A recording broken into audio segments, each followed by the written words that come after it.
सामने बैठे आदमी को मैंने नफरत से देखा था, जिसकी जिद की वजह से मैं उससे शादी करने पर मजबूर हुई थी। मैं नहीं जानती थी कि रिश्तों की अहमियत एकदम भी बदल सकती है। औरत के विधवा होने के बाद ससुराल में उसके पहले पति की अहमियत से उसे क्यों नहीं रख सकती? उसे पहले जैसा सम्मान और प्यार क्यों नहीं दे सकते? औरत की विधवा होते ही क्यों उसे ससुराल से दुत्कार दिया जाता है? क्यों उसे ससुराल में रहने के लिए एक सहारे की ज़रूरत होती है? मेरे माँ बाप जिंदा नहीं थे, भाई था जिसके हालात ऐसे नहीं थे कि मैं विधवा होने के बाद उसके घर की दहलीज पर जाकर बैठ जाती। वह तो अपने ही बीवी बच्चों को मुश्किल से पाल पोस रहा था, इसलिए मैंने ससुराल में ही रहना ज़्यादा पसंद किया था। लेकिन मैं नहीं जानती थी, जिस देवर को मैंने छोटे भाइयों की तरह समझा था, वह मेरे साथ ऐसी हरकत भी कर सकता था। मैं सोच भी नहीं सकती थी कि वह मुझ पर गलत नज़र रखने लगेगा। मैंने तो अपनी ज़िंदगी को एक कमरे तक सीमित कर लिया था और वैसे ही ज़िंदगी गुजार रही थी जैसा कि मेरे ससुराल वाले चाहते थे। मेरे पति की मौत के बाद मुझे ज़िंदगी से प्यार भी ख़त्म हो गया था। बाहर की ज़िंदगी की रंगीनियाँ क्या होती है मैं भूल गई थी। बस अंदर कमरे में रहती थी, खाना बनाने या किसी काम के लिए बाहर आती, किचन के काम को पूरा करके फ़ौरन अपने कमरे में चली जाती थी। मेरी सास अपने बेटे के गम में निढाल हो चुकी थी, लेकिन जब उन्होंने कुछ होश संभाला तो मुझे कमरे में बैठना भी नसीब नहीं हुआ था। मेरी सास ने पूरे घर की जिम्मेदारी मेरे ऊपर डाल दी, यहाँ तक कि मेरी जेठानी भी घर के किसी काम को हाथ नहीं लगाती थी। पूरा दिन काम करवाती, लेकिन जैसे ही खाने का टाइम होता मुझे कम खाना देकर कहती कि तुम जवान हो, सारी उम्र कैसे गुजारोगी, इसलिए ज़्यादा खुराक तुम्हारी शारीरिक ख्वाहिशों को नहीं मारेगी, तुम सादा और कम खाना खाया करो। पूरे दिन में मुझे बस 2 ही रोटियां मिलती थी, एक दोपहर और एक रात को। मुझे वह समय याद आने लगा जब मेरा पति आरव जिंदा था। हमारी ज़िंदगी कितनी अच्छी गुजर रही थी। 3 साल मैंने आरव की संगत में ऐसे गुजारे थे जैसे ज़िंदगी में कोई मुझे हरा ही नहीं सकता, लेकिन उसकी मौत ने तो मुझे मार ही डाला था। और फिर हमारे समाज की विधवा के साथ किए जाने वाले व्यवहार में तो मुझसे जीने का हक ही छीन लिया था। घर में अगर कोई हंसी मजाक कर रहा होता और मैं भी उसकी बातों पर हंस देती या मुस्कुराने लगती तो मेरी सास मुझे कहर भरी नज़रों से घूरती रहती, कहती तुम्हें शर्म नहीं आई, जवानी में तुम विधवा हो गई हो, तुम्हारा पति इस दुनिया से चला गया है और तुम यूं बेशर्मों की तरह हंस रही हो। और मुझे ऐसा लगता है शायद मैंने ही बहुत बड़ा पाप कर दिया है, इसलिए मैंने अपने मुँह पर एक चुटकी मुहर लगा ली थी। सफ़ेद साड़ी ही अब मेरा पहनावा बन चुका था। किसी की शादी होती तो मुझे उस शादी पर जाने की अनुमति नहीं होती थी कि सुहागन के पास विधवा औरत ना बैठ जाए, कहीं विधवा का साया सुहागन पर ना पड़ जाए। मेरी जेठानी भी मुझसे दूर भागती थी जैसे मैं कोई अछूत हूँ। फिर भी मैं सब्र से अपनी ज़िंदगी गुजार रही थी कि जब एक बार मेरी ननद और मेरे नंदोई घर में खाने की दावत पर आए थे। खाना बनाने के बाद मैं किचन में ही बैठकर सूखी रोटी के साथ अचार खा रही थी, क्योंकि मेरी सास ने मुझसे कह रखा था कि हमेशा सादा खाना खाना, तेल मसाला वाला खाना खाने की कोई ज़रूरत नहीं है। और घर में इस वक्त एक से बढ़कर एक खाने बने हुए थे, लेकिन मुझे भूख लग रही थी, इसलिए मैं दोपहर की रोटी ली और उस पर अचार रखकर खाने लगी। मेरी ज़िंदगी से वैसे ही खुशियाँ रूठ चुकी थी। मेरा दिल भी नहीं चाहता था कि मैं हंसूँ, बातें करूँ। बस एक जान थी जिन्हें ज़िंदगी के नाम पर जी ले रही थी। मर तो मैं भी शायद उसी दिन गई थी जब आरव की मौत का संदेश मुझे मिला था। मैं किचन में खाना बना रही थी जब मेरा नंदोई किचन में दाखिल हुआ। कहने लगा एक कप चाय बना दो। मैंने कहा ठीक है। मैंने अपनी रोटी वहीं टेबल पर रखी और चाय बनाने लगी। मुझे लगा वो चाय का कहकर बाहर चला जाएगा, लेकिन वो तो दरवाजे के पास हाथ बांधे मुझे ही देख रहा था। मुझे उसकी यह हरकत बहुत बुरी लगी। मैंने कहा हरीश जी आप बाहर बैठें, मैं चाय बनाकर लेकर आती हूँ। इसके बजाय कि वो किचन से बाहर जाता, किचन के अंदर दाखिल हो गया। मेरे बहुत करीब आकर कहने लगा मुझे तुम्हें देखकर बड़ा दुख होता है, तुम्हारी ज़िंदगी के बारे में सोचकर बड़ा तकलीफ़ होती है। भरी जवानी में तुम विधवा हो गई हो, ऊपर से यह कि तुम्हें खाने पीने को भी ठीक से नहीं दिया जाता है। जाहिर है अच्छी खुराक इंसान के अंदर के जज्बातों को उभारती है। हाँ भाई, जवान हो, खूबसूरत हो, अगर तुम्हारी जवानी तुम्हें तंग करेगी तो क्या करोगी?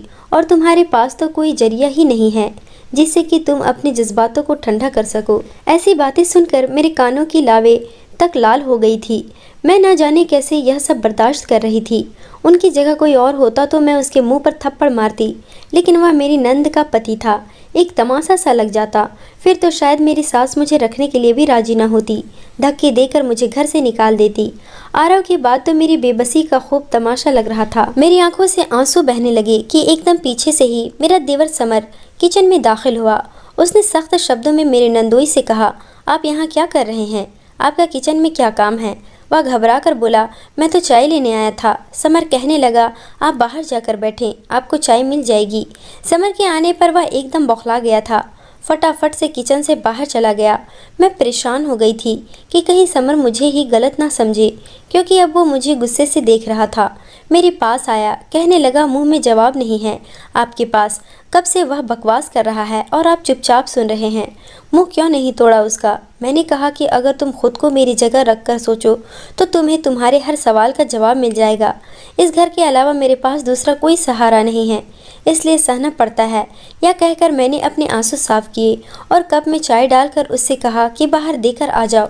मैंने अपनी सूखी रोटी उठाई और अपने कमरे में जाने लगी। वह कहने लगा, यह खाते हैं आप भाभी? शायद उसे नहीं पता था कि यही मेरा खाना है।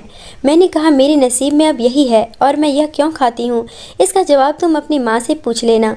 यह कहकर मैं अपने कमरे में चली गई थी। लेकिन उसके बाद समर की नज़रें मुझ पर बदलने लगी थी। मैंने नोट किया था, वह मुझे देखने लगा था और मुझे उसका इस तरह देखना बुरा लगता था, क्योंकि मैं उसे अपना भाई समझती थी। लेकिन पति के मरने के बाद शायद समाज की नज़रें ही बदल जाती है। शायद बेसहारा औरत को हर मर्द अपनी जागीर समझता है। एक बार तो हंगामा मच गया था। मुझे भी समर से ऐसी बात की उम्मीद नहीं थी। मैंने तो हमेशा उसे अपने छोटे भाइयों जैसा समझा था। बेशक उम्र में मुझे 1 साल बड़ा था, लेकिन आरव के होते हुए अक्सर आरव की डांट डपट सुनकर वह मेरे पास आता था। कहता, भाई को समझाती क्यों नहीं? क्यों हर वक्त मेरे पीछे पड़े रहते हैं? उन्हें क्यों मेरी आज़ादी नहीं पसंद? यह सुनकर आरव कमरे में आ जाते। समर से कहते, यहाँ क्या कर रहे हो? अभी तक तुम अपने काम के लिए नहीं निकले। तुम्हें ऐसा नहीं है कि बिजनेस भी संभालना है? जब देखो इधर उधर घूमते रहते हो, क्रिकेट खेलते रहते हो। जब आरव को इतने गुस्से में देखता तो मेरे पीछे छुप जाता। भाभी बचाएं इस जल्लाद भाई से, मुझे हर वक्त डांटते रहते हैं। यह सुनकर आरव मुझे कहते कि बीच में से हटो कियारा, आज तो मैं इसके कान खींच लूँगा। मुझे कह रहा था कि बस मैं ऑफिस जा रहा हूँ और देखो जाकर कमरे में तुम्हारे पीछे छुप गया। आज नहीं छोड़ूंगा। लेकिन मैं उससे कहती छोड़ दो अन्य, कोई बात नहीं, वक्त के साथ साथ खुद ही काम को लेकर सीरियस हो जाएगा। क्यों मेरे छोटे से भाई के पीछे पड़े रहते हो? आरव उसे छोड़कर मुझे घूरने लगते। कहते, तुमने बहुत सर पर चढ़ा रखा है इसे, देख लेना सारी जिंदगी मेरे ही सर पर बैठ कर खाएगा। मजाल है कि कभी कुछ काम कर ले। जब देखो क्रिकेट खेलता रहता है या दोस्तों के साथ आवारागर्दी करते रहता है। समर आरव को अंगूठा दिखाते हुए बाहर निकल जाता था। इससे पहले कि आरव उसके पीछे भागने लगे तो मैं उनका हाथ पकड़ लेती। मैं कहती, छोड़ो आरव, उसको कोई बात नहीं, इतना भी बड़ा नहीं है, अभी सिर्फ 20 साल का हो पाया है। अभी तो उसके खेलने कूदने के दिन हैं, समय के साथ साथ खुद ही सीरियस हो जाएगा। कितने हसीन दिन थे जो ख्वाब हो चुके थे। उस समय मेरी सास भी मुझसे बहुत मोहब्बत करती थी। आरव घर में दूसरे नंबर पर थे, लेकिन सारे घर की जिम्मेदारी उन्होंने ही संभाल रखी थी। मुझे भी पूरा पूरा सम्मान दिया जाता था। कभी ऐसा नहीं हुआ था कि मेरी सास मुझे कोई कड़वी बात भी कह जाती। आरव ने बताया था कि मैंने शादी के फ़ौरन बाद अपनी बहन और माँ को बिठाकर कह दिया था कि क्यारा मेरी पत्नी है, इसलिए उसे कभी भी घर की नौकरानी मत समझना। उसे पूरा हक है कि वह अपनी मर्जी से किचन में जो चाहे बनाए और खाए, जैसे चाहे ज़िंदगी गुजारे। मुझे यह बात पसंद नहीं है कि वह आपसे पूछकर खाना बनाए, आपसे पूछकर हर काम करे। उसको भी जीने का हक है। जब तक आरव जिंदा थे, घर पर मेरा राज था। सब मुझे हाथों हाथ रखते थे। एक उस आदमी के चले जाने से जैसे मेरी ज़िंदगी आसमान से ज़मीन पर जाकर गिरी थी।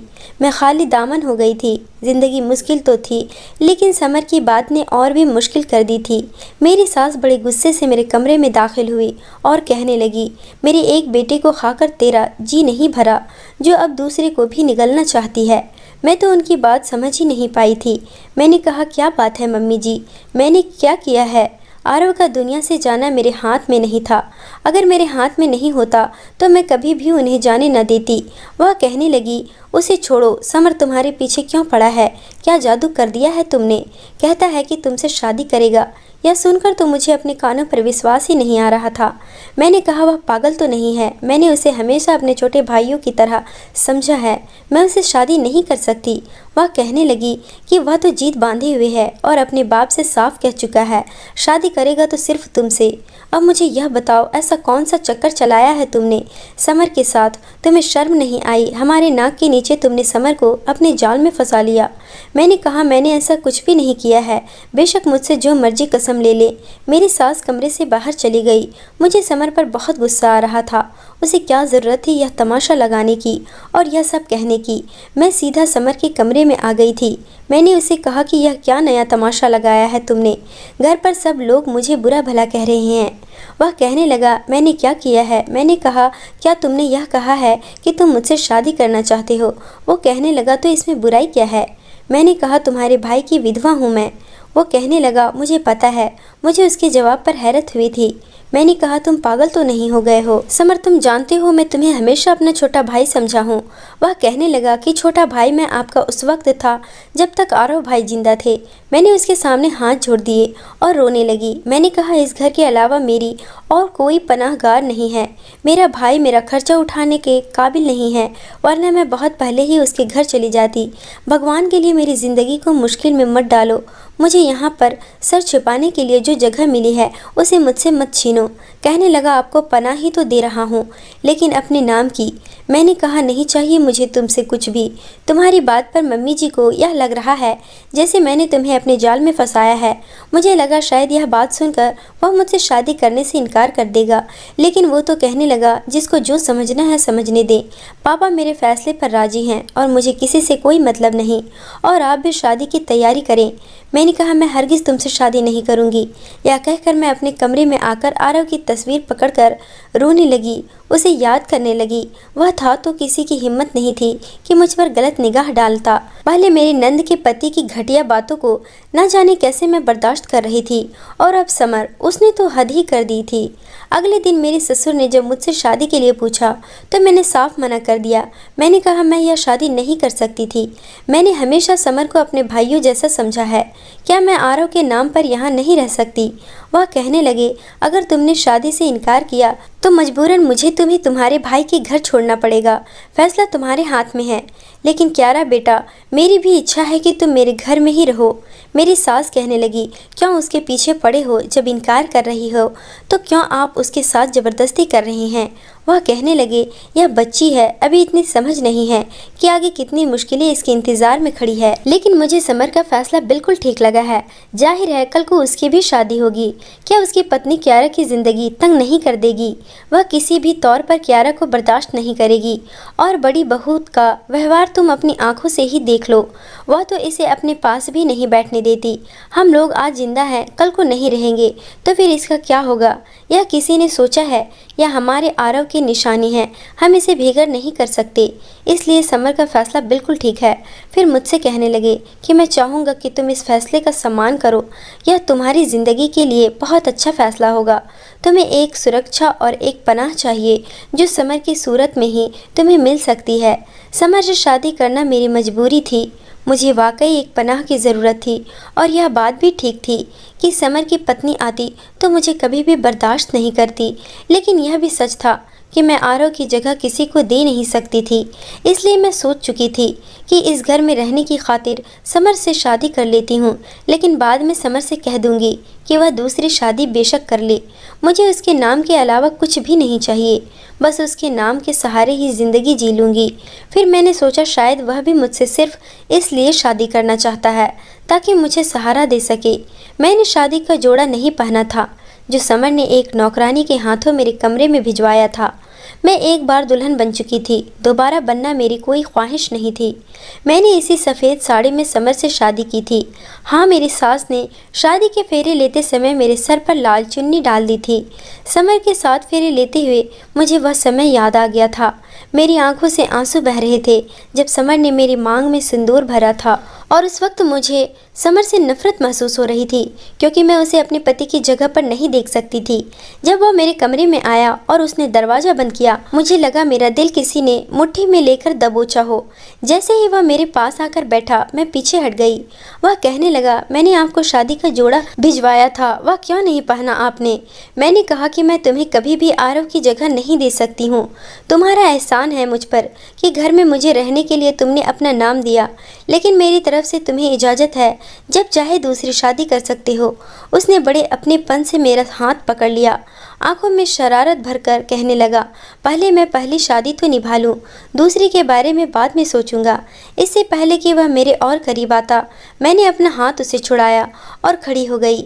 मैं कहा, नहीं समर, मुझे इस आजमाइश में मत डालो, मैं तुम्हें आरव की जगह नहीं दे सकती।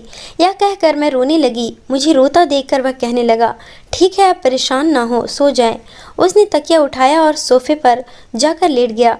मैंने साइड टेबल पर रखी आरव की तस्वीर उठाई और सीने से लगाकर रोते हुए सो गई थी। सुबह समर ने वह तस्वीर मेरे हाथ से लेकर वापस साइड टेबल पर रखी थी। उसकी हरकत पर मेरी आंख खुल गई थी। 4 दिन गुजर गए थे। उसने मुझे दोबारा पति पत्नी वाला रिश्ता बनाने के लिए नहीं कहा था। मैं भी सुकून से हो गई थी। लेकिन कुछ दिन बाद उसने मुझसे कहा कि आज के बाद मैं आपको सफ़ेद कपड़ों में ना देखूं और ना ही इतनी सादगी में। रात को जब मैं ऑफिस से वापस आऊं तो अच्छे से तैयार रहना, जिस तरह नई नवेली दुल्हन तैयार रहती है। यह कहकर वो चला गया था, लेकिन मैं परेशान हो गई थी। समर के कहने के बावजूद भी रात को तैयार नहीं हुई थी। अपने उसी पुराने कपड़े में घूम रही थी। पुराने कपड़े में देखकर उसके माथे पर बल पड़े थे, लेकिन मुझे परवाह न थी। उसके कमरे में आने से पहले मैं साइड टेबल पर रखी आरव की तस्वीर पकड़े रोते हुए उससे बातें कर रही थी। जब समर कमरे में दाखिल हुआ, मुझे देखकर उसने कमरे का दरवाजा जोर से बंद किया था। काफ़ी गुस्से में लग रहा था। मेरा दिल डर से कांप गया था। समर को इतना गुस्से में मैंने पहले कभी नहीं देखा था। मेरे पास आया, मेरे हाथ से आरव की तस्वीर को छीना था। यह देखकर मुझे उस पर गुस्सा आने लगा। मैंने कहा, वापस करो। कहने लगा, क्यों वापस करूं? उसके कहने का तरीका बहुत ही गुस्से वाला था। कहने लगा, बहुत दिन से मैं आपको बर्दाश्त कर रहा हूं। जब मैं रात को कमरे में आता हूं, तुम भाई की तस्वीर पकड़े उनसे बातें कर रही होती हो, मेरे सामने उनकी तस्वीर को चूमती हो, सीने से लगाती हो। क्यों मेरे सब्र का इम्तिहान ले रही हो क्यारा? समर की बातें सुनकर मुझे अफसोस हुआ था। मैंने कहा, मैं पहले भी तुमसे कह चुकी हूँ कि आरव की जगह तुम्हें नहीं दे सकती। वो कहने लगा, क्या तुम्हारे ऐसा करने से भाई वापस आ जाएंगे? या उन्होंने कहा था तुमसे कि उनके मरने के बाद तुम भी सती हो जाना। यह पुराने ज़माने की रस्में थी कि पति के मरने के बाद पत्नी भी सती हो जाया करती थी, या फिर उसे उसके हंसने बोलने का अधिकार भी छीन लिया जाता था। लेकिन अब ऐसा नहीं है। पति के मरने के बाद उसे जीने का हक है, वह शादी भी करने का हक रखती है। मैंने तुमसे इसलिए शादी नहीं की कि तुम मेरे होते हुए मेरे भाई की तस्वीर को सीने से लगाओ। बेशक मुझे अपने भाई से बहुत मोहब्बत है, लेकिन यह कभी नहीं चाहूँगा कि मेरी बीवी ऐसी हरकतें करे। उतारो यह विधवा का साड़ी और जाओ, तैयार होकर आओ मेरे लिए, और इस बार मैं तुम्हारा कोई भी एक नहीं सुनूंगा। यह कहकर उसने आरव की तस्वीर अलमारी के लॉकर में रख दी और उसे लॉक कर दिया। यह देखकर मुझे समर और भी बुरा लगने लगा था। मैं वैसे ही बैठी रही। समर कुछ देर मुझे देखता रहा, फिर कहने लगा, मर्जी है तुम्हारी। यह कहकर उसने ड्रेसिंग के दराज से कांच की चूड़ियाँ निकाली और मेरे पास आकर बैठ गया। हाथ थामकर उसने मेरी कलाइयों को चूड़ियों से भर दिया था। कहने लगा, हमेशा इन चूड़ियों को अपने हाथों की रौनक बनाए रखना। यह कहकर उसने मुझे खींचकर अपने सीने से लगाया था। कुछ देर तक मैं उसकी मजबूत बाहों से निकलने की कोशिश करती रही, लेकिन वह हट्टा कट्टा मजबूत मर्द था। लाख कोशिश के बावजूद जब मैं उसकी बाहों के घेरे से निकल न सकी, तो थक हार कर मैंने उसकी बाहों में खुद को ढीला छोड़ दिया था। मेरे मना करने पर भी उसने मुझे अपनी बाहों से निकलने नहीं दिया। वह अपना हक वसूल कर चुका था। रात भर रोने की वजह से सुबह तक मेरी आंखें सूजी हुई थी। मैंने नहाकर एक हल्के रंग का ड्रेस पहन लिया था, लेकिन अब समर ने मेरी एक भी नहीं सुनी। उसने मुझे रेड कलर की एक फैंसी साड़ी निकाल कर दी। कहने लगा, इसे पहनो, मुझे यह रंग पसंद है। इससे पहले कि मैं इनकार करती, वह सख्त व्यवहार पर उतर आया था। कहने लगा, जल्दी से कपड़े बदल कर आओ, नहीं तो मैं शरारत कर जाऊंगा और तुम्हें दोबारा नहाना पड़ेगा। यह कहते हुए उसकी आंखों में शरारत नाच रही थी। मैं चाहकर भी उसे कुछ कह नहीं पाई। जब कपड़े बदलकर समर के साथ कमरे से बाहर निकली तो सब नाश्ते के टेबल पर बैठे थे। कमरे से बाहर आते हुए मुझे शर्मिंदगी से महसूस हो रही थी। ऐसा लग रहा था जैसे मैंने कोई पाप किया हो। समर ने कमरे से बाहर निकलते ही मेरा हाथ थाम लिया था। वो मुझे डाइनिंग टेबल के पास लाया और कुर्सी पीछे कर मुझे बिठाया और खुद भी मेरे साथ ही बैठा था। मेरी सास का मूड बहुत ख़राब था। समर ने मेरी प्लेट में खुद ही पराठा रखा। कहने लगा, अब तुम्हें सिर्फ एक रोटी खाने की या फिर सूखी रोटी खाने की कोई ज़रूरत नहीं है। यह बात सुनकर मेरी सास और मेरी जेठानी दोनों ही मुझे घूरने लगी। समर कहने लगा, मम्मी जी आज के बाद कियारा को कभी भी घर में नौकरों के जैसा काम करते हुए ना देखूं और ना ही मैं यह बर्दाश्त कर सकता हूं कि कोई उसे ताने दे। अब आरव भाई की विधवा नहीं, मेरी पत्नी है और उसे इसी हैसियत से अपनाया जाए। मैं एक टक समर को देख रही थी, जो मुझे समर कम और आरव ज़्यादा लग रहा था। आज मुझे समर में आरव की झलक नजर आ रही थी। मुश्किल से ही इन सब ने मुझे समर की हैसियत से स्वीकार कर लिया था। समर मेरा बहुत ख्याल रखता था, लेकिन मैं उससे खिंची खिंची रहती थी। मगर 1 महीने बाद ही मैं उम्मीद से हो गई थी। हालांकि आरव की संगत में मैंने 3 साल गुजारे थे, लेकिन मुझे औलाद नहीं हुई थी। लेकिन समर के साथ शुरू किए गए मजबूरी के रिश्ते में शायद यह पहली खुशी थी जो मुझे मिली थी। समर भी बहुत खुश था। अब तो मेरी सास भी बहुत खुश हो गई थी, लेकिन समर का तो बस नहीं चल रहा था कि क्या कुछ ना कर गुजरे। मुझे पांव तक ज़मीन पर रखने नहीं देता था। ऑफिस जाता तो कई बार मुझे फ़ोन करके पूछा करता, तुमने फ्रेश जूस पिया, खाना तो ठीक से खाया या नहीं, कुछ खाने का दिल हो तो मुझे बता देना। मेरे दिल में अब धीरे धीरे समर की मोहब्बत घर करने लगी थी। 9 महीने के बाद मैंने एक प्यारे से बेटे को जन्म दिया था। सब बहुत खुश थे। समर की मुझसे मोहब्बत दिन ब दिन बढ़ती ही जा रही थी। अब मैं भी उसे चाहने लगी थी, उसका ख्याल रखने लगी थी, उससे बातें भी खूब करती थी। वह मेरे साथ बैठता तो मेरा सर अपने कंधे पर रख देता, कहता बस मेरे करीब रहा करो, अपने होने का एहसास दिलाती रहा करो, मुझ पर हक जमाया करो कियारा, मुझे अच्छा लगता है। मेरी झिझक काफ़ी हद तक दूर हो गई थी। समर की मोहब्बत ने मुझे नई ज़िंदगी दी थी, लेकिन उसके बाद जो क़यामत मुझ पर टूटी, मेरी हवास गुम हो गए थे। 2 साल हो गए थे हमारी शादी को। मेरा बेटा 1 साल का हो गया था। इन 2 सालों में समर ने मुझ पर अपनी सारी मोहब्बतें निछावर कर डाली थी। मेरा बेटा 1 साल का हुआ तो उसकी सालगिरह समर ने घर के बड़े से आंगन में ही अरेंज करवाई थी। इस समय मेहमान मौजूद थे। हम केक काटने ही वाले थे कि जब बाहर की डोरबेल बजी थी। दरवाज़ा मेरी ननद ने खोला था और सामने आने वाले को देखकर उसकी चीख निकल गई थी। हम सबकी नज़रें नंद की तरफ उठी थी। जब वो आदमी अंदर दाखिल हुआ, उसे देखकर मैं अपना सांस लेना भूल गई थी। वो तो आरव था, मेरा पहला पति। वह जिंदा था, यह कैसे मुमकिन था? आरव की बेताब नज़रें मुझे ही तलाश कर रही थी और मैं यूँ थी पत्थर की हो चुकी थी। सभी आरव को जिंदा देखकर उसके पास भागे थे, उसे गले मिलने लगे। कुछ साल पहले आरव दुबई के लिए प्लेन में बैठे थे, लेकिन वह प्लेन क्रैश हो गया था। सुनने में यही आया था सब मुसाफिर मर चुके हैं, लेकिन इस वक्त तो वो जिंदा हम सब के सामने खड़े थे। कहने लगे प्लेन अभी आसमान की ऊंचाइयों तक नहीं पहुंचा था, बस ज़मीन से कुछ ऊपर था जब प्लेन के टायर को आग लग गई थी। बहुत से मुसाफिर हंगामा करते हुए रास्तों से बाहर निकलने लगे। मैं भी प्लेन से नीचे कूद गया था। प्लेन उस समय समंदर के ऊपर था। जैसे ही मैं पानी में गिरा, जहाज के धमाके की आवाज़ मैंने सुनी थी, लेकिन उसके बाद मुझे किसी चीज़ का होश ना था। मुझे होश कुछ दिन बाद आया, फिर पता चला कि मैं पिछले 2.5 साल से कोमा में था। ना जाने मुझे किसने बचाया और हॉस्पिटल में पहुंचा दिया। मेरा तो विश्वास पक्का हो चुका था कि मरने वाले से बचाने वाला बड़ा होता है। मेरी सास आरव के साथ गले लगी रोई जा रही थी। अविश्वास से आरव के चेहरे पर हाथ फेर रही थी, जैसे उन्हें अब भी विश्वास न आ रहा हो। सब उनके पास थे, बस मैं ही दूर खड़ी थी। समझ नहीं पा रही थी यह सब क्या हो गया है। आरव के वापस आने पर रोऊं या खुश होऊं। जब उनकी नज़र मुझ पर पड़ी तो अपना हाथ मेरी तरफ बढ़ाकर मुझे अपने पास बुलाने लगे।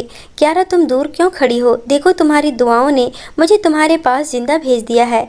इधर आओ मेरे पास। एक बाजू से उन्होंने मेरी सास को अपने साथ लगा रखा था, दूसरे हाथ को फैलाए वह मेरा इंतजार में खड़े थे। मुझे लगा मेरे कदमों में अनदेखी जंजीरें पड़ चुके हैं। कैसे जाती मैं उनके पास? इस वक्त मैं समर की पत्नी थी। आरव खुद ही मेरे पास आ गए। मेरी आंखों से टप टप आंसू बह रहे थे। आरव ने मुझे अपने आप से लगा लिया तो मुझे करंट सा लगा था। मेरी नज़रें आरव के पीछे खड़े समर पर जा टिकी थी, जो मुझे ही देखे जा रहा था। आरव कहने लगे, होश में आते ही मुझे मम्मी पापा के बाद तुम्हारा ही ख्याल आया था कि तुम तो इन 2-2.5 साल में रो रो कर पागल हो चुकी होगी। समर मुझे ही देख रहा था। दोनों हाथों की मुट्ठियाँ उसने भी बांध रखी थी। वह जिस तकलीफ से गुजर रहा था मैं उसकी तकलीफ को समझ सकती थी कि ऐसा क्यों था। मैं आरव से पीछे हट गई। फिर आरव ने मेरे बहते आंसू साफ किए। उसकी नज़रें मेरे साथ खड़े मेरे बेटे पर पड़ी। पूछने लगी, यह कौन है? मेरा बेटा मुझे मम्मा मम्मा कह रहा था। यह सुनकर आरव के चेहरे पर खुशी की लहर दौड़ी थी। उसने जल्दी से गोलू को गोद में उठा लिया। कहने लगा, क्यारा ये हमारा बच्चा है। वह बेतहाशा मेरे बेटे को चूमी जा रहा था। सब चुप थे। शायद किसी में भी यह बताने की हिम्मत नहीं थी कि इन 2-2.5 सालों में क्या कुछ हो चुका था। सब मेहमान धीरे धीरे जा चुके थे। बस घर के लोग ही रह गए थे। आरव की नज़रें अब भी मुझ पर थी। वह चाहते थे कि मैं कमरे में जाऊं और वह कमरे में मेरे पास आ सके, लेकिन मैं अजीब से दोराहे पर आकर खड़ी हो गई थी। एक तरफ आरव था और दूसरी तरफ समर, और फिर मेरा बच्चा समर भी वही लॉन्च में ही खड़ा था। वह भी मुझे ही देखे जा रहा था। जब आरव ने सबसे कहा कि वह अब थक चुका है, आराम करना चाहता है, यह कहकर वह मेरे पास आ गए। कहने लगे, क्यारा तुम क्यों खामोश खड़ी हो? क्या बात है? अब मैं उसे क्या बताती? कहने लगा, अच्छा तुम्हें अभी तक विश्वास नहीं हो रहा कि मैं जिंदा लौट आया हूँ? वो मुस्कुराने लगे। जैसे ही उन्होंने मेरा हाथ थामा, समर हमारे पास आ गया था। कहने लगा, भाई क्यारा अब आपकी कुछ नहीं लगती। उसने आरव के हाथ से मेरा हाथ छुड़वाया था। मैं तो पहले से ही बेजान थी। आरव हैरत से समर को देखने लगे। कहने लगे, मैं समझा नहीं, क्या कहना चाहते हो तुम? समर कहने लगा, हमें यही पता था कि आप भी मुसाफिरों के साथ मर चुके हैं, इसलिए मुझे क्यारा से शादी करना पड़ा। यह सुनकर तो आरव की रंगत फीकी पड़ी थी। समर कहने लगा, गोलू आपका नहीं मेरा बेटा है। यह सुनकर आरव हैरत से कभी मुझे तो कभी समर को देखने लगे। मेरी सास भी समर के पास आ गई। मेरे ससुर भी उसे समझाने लगे कि किन हालातों में यह शादी करना पड़ा था। आरव फटी फटी आंखों से सब कुछ देख रहे थे। फिर अपना सर पकड़कर सोफे पर बैठ गए। कुछ देर अपने माथे को दबाते रहे, फिर ना में सर हिलाने लगे। नहीं, यह कैसे हो सकता है? यह नहीं हो सकता। क्यारा मेरी पत्नी है। समर, कैसे क्यारा मेरी पत्नी है? और फिर वो अपने कमरे में चले गए। मेरी सास और ससुर भी अपने अपने कमरों में चले गए। बस मैं लॉन्च में खड़ी थी। समर मेरे पास आया। कहने लगा, क्यारा चलो कमरे में। मैं खाली खाली आंखों से उसे देख रही थी। मेरा हाथ थामकर मुझे कमरे में ले गया। मैं बेजान से बेड पर बैठ गई थी। उस वक्त समर की पसंदीदा साड़ी में मैं तैयार थी। उसने आज मेरी बहुत तारीफ भी की थी और उसकी तारीफ पर मैं बहुत खुश थी। लेकिन अब मेरी ज़िंदगी सवालिया निशान बनकर रह गई थी, जिसमें कसूर किसी का भी नहीं था। समर मेरे सामने बैठ गया। उसने मेरा हाथ पकड़ लिया। मैंने छुड़ा लिया। यह देखकर समर के चेहरे पर परेशानी के हाव भाव बिखरे थे। कहने लगा, क्यारा मैं बहुत मोहब्बत करने लगा हूँ तुमसे। उसके कहने का अंदाज भीगा हुआ था। आंखों में आंसू झिलमिला रहे थे। कहने लगा, मैंने तुमसे शादी इसलिए नहीं की क्योंकि मेरे घर वालों ने तुम्हें इंसान समझना छोड़ दिया था, तुम्हारे साथ जानवरों जैसा व्यवहार करते थे। बल्कि जब मैं अपने जीजा जी की बदतमीजी देखी तो मुझे बहुत गुस्सा आया था। मैंने सोचा कि आरव भाई के मरने पर सजा तुम्हें क्यों दी जा रही है, तुम्हारी ज़िंदगी को क्यों दर्दनाक बनाया जा रहा है, इसलिए मैंने तुमसे शादी कर ली। लेकिन शादी के बाद जब मैं तुम्हें आरव भाई के लिए रोते तपते देखता तो मुझे जलन होती थी। तुम उनकी तस्वीर से प्यार भरी बातें करती, उसे सीने से लगाती तो मेरे अंदर आपसे दौड़ने लगती थी। मैं यह सब बर्दाश्त नहीं कर पा रहा था। शायद शादी के साथ फेरे लेने का मतलब मुझे तब समझ आ गया था। भाई के लिए तुम्हें रोता नहीं देख सकता था। बस पता ही नहीं चला कब तुम मेरे लिए इतनी अहम हो गई कि तुम्हारे बगैर मैं ज़िंदगी गुजारने के बारे में सोच भी नहीं सकता। उसने फिर से मेरे हाथ थाम लिए। उसकी आंखों से आंसू बह रहे थे। कहने लगा, कोई भी फैसला करने से पहले यह सोच लेना, मैं मर जाऊंगा तुम्हारे बगैर। हमारा एक बच्चा है। प्लीज़ मेरे और गोलू के बारे में सोच लेना। मैं किसी पत्थर की तरह बेजान बैठी थी। उसने मेरे हाथ छोड़ दिए और तकिया उठाकर सोफे पर जाकर लेट गया। सुबह में मैं जब कमरे से बाहर आई तो आरव सामने सोफे पर सर पकड़े बैठे थे। सुबह सुबह का समय था, कोई भी नहीं जागा था। मुझे समर के कमरे से बाहर निकलते देखकर उन्होंने मुझे शिकवा भरी नज़रों से देखा था। मुझे ऐसा लगा जैसे मैं ही कसूरवार हूँ। वह उठकर मेरे पास आ गए। कहने लगे, क्यारा मैं पूरी रात सो नहीं पाया हूँ, तुमसे मोहब्बत करता हूँ। मैं तुमसे दूर रहने के बारे में सोच भी नहीं सकता। मैंने पूरी रात इस बारे में सोच विचार की है और मैं इसी नतीजे पर पहुँचा हूँ कि तुम अभी भी मेरी पत्नी हो। ठीक है, समर ने और तुमने मजबूरी में शादी की थी। उस समय शायद हालात की नजाकत यही थी कि तुम दोनों शादी कर लेते, लेकिन अब मैं आ गया हूँ तो तुम अब मेरी पत्नी हो। मैं गोलू को भी अपनाने को तैयार हूँ। कुछ भी कहो, वह भी मेरा ही खून है, मेरे भाई की औलाद है। समर से मैं बात करूँगा कि वह तुम्हें तलाक दे दे। मैं तुम दोनों को अपनाऊँगा। समर का क्या है, दूसरी शादी भी कर सकता है। मैंने खाली खाली आंखों से आरव की तरफ देखा था। शायद यह सच था कि मैं पहले आरव से मोहब्बत करती थी, लेकिन जिस तरह समर ने मेरा साथ दिया, मेरे ख्याल रखा, समर की मेरे दिल में एक जगह बन गई थी। और सबसे बड़ी बात, वह मेरे बच्चे का बाप था। कैसे मैं एक बच्चे को उसके सगे बाप से अलग कर देती? मैं यह नहीं कर सकती थी। मैंने आरव के हाथ से अपने हाथ छुड़ा लिए। मैंने कहा, आरव ठीक है, मैं पहले तुम्हारी पत्नी थी, लेकिन अब तुम्हें मानना पड़ेगा कि मैं अब समर की पत्नी हूँ। आरव कहने लगे, क्यारा मैं पूरी रात सो नहीं पाया हूँ। पूरी रात मेरी अंगारों पर कटी है, यह सोच कर कि तुम समर की बाहों में सो रही हो। मैं कैसे तुम्हारे बगैर रहूँगा? लेकिन पूरी रात मैं भी सो नहीं पाई थी। मैंने एक फैसला कर लिया था और सब घर वालों के सामने मैंने वह फैसला सुना दिया था। मेरा फैसला सुनकर समर के चेहरे पर मुस्कुराहट और सुकून सा फैल गया था, जबकि आरव के चेहरे पर एक खामोशी और उदासी फैल गई थी। मैंने अपना फैसला सुना दिया कि मैं समर के साथ रहना चाहती हूँ, और मैंने हाथ जोड़कर विनती की थी कि आरव प्लीज़ मुझे भूल जाओ और मुझे तलाक दे दो। मेरा फैसला सुनकर आरव ने मुझे गुस्से और कहर भरी नज़रों से घूरा था और गुस्से से घर से बाहर निकलता चला गया था। मैं थके थके कदमों से कमरे में आई थी। समर भी मेरे पीछे ही आया था। उसने मेरे हाथ थाम लिए, कहने लगा, क्यारा तुमने बहुत अच्छा फैसला किया है। आरव भाई के दुख को मैं समझ सकता हूँ, लेकिन क्यारा तुम्हारा फैसला हमारे बच्चे के फ्यूचर के लिए बहुत अच्छा फैसला साबित होगा। आरव का सोचकर मेरी आंखों में आंसू भर आए थे। मैंने समर के कंधे पर सर टिका दिया। अब भी समझ नहीं आ रहा था कि मैंने जो फैसला किया है वह गलत है या सही। दोस्तों, आप लोग ही मुझे बताएं कि मेरा फैसला सही है या गलत। मुझे किसके साथ रहना चाहिए, आरव के साथ या समर के साथ? अपनी राय कमेंट बॉक्स में ज़रूर देना। दोस्तों, उम्मीद करती हूँ आपको हमारी कहानी पसंद आई होगी। कहानी पसंद आई है तो वीडियो को लाइक करें। चैनल पर नए हैं तो चैनल को सब्सक्राइब करें।